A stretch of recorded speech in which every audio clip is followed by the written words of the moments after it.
நலமுண்டாகட்டும்.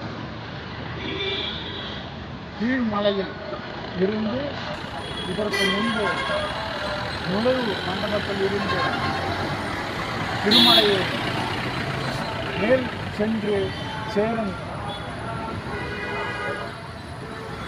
வாகனம் பயணம் செய்யும் ரோடை உங்களுக்கு காண்பித்தோம். இப்போது இடதுபுறத்தில் தெரிவிக்கின்றோம். இப்போது திருமலையில் இருந்து வரும் பஸ் ஒன்றை உங்களுக்கு காண்பிக்கின்றோம். இந்த ரோடு தான் இந்த பஸ் திருமலையில் இருந்து கீழ்மலைக்கு சென்று வந்து கொண்டிருக்கின்றது என்பதை நன்றி. நலமுண்டாம். திருமலைக்கு செல்ல இருக்கின்ற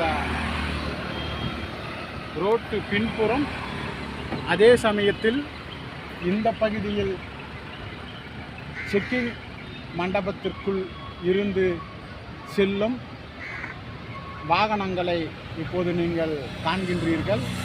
அவ்வழியாக சென்றால் திருமலைக்கு செல்லலாம். இது பயணம் செய்கின்ற ரோடு. அதே இறங்க முகத்தில் இருக்கின்ற ரோடு மற்றொரு பகுதியில் உள்ளது, மலையின் இடதுபுறமாக உள்ளது. இது மலையின் வலதுபுறமாக செல்லும் என்பதை உங்களுக்கு தெரிவிக்கின்றோம். அதே சமயத்தில் நீங்கள் அந்த திருமலையின் தொடர்பை பாருங்கள். திருமலையின் தொடர்பில் இருந்து பாருங்கள்.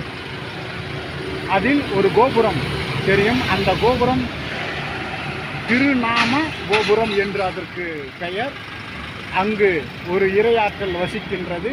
இந்த 7 மலையில் இருக்கின்ற ஒவ்வொரு மலைக்கு ஒவ்வொரு இறையாற்றல் வசிக்கின்றது என்பது என்னவென்பதை ஒவ்வொரு மலையில் நாங்கள் பயணம் செய்யும் போது அந்தந்த மலையில் குடியிருக்கும் இறைவர் அவர்களுக்கு இறையாற்றலுக்கு பூஜை செய்யும் போது அது உங்களுக்கு விளக்கப்படும் என்பதை தெரிவிக்கின்றேன்.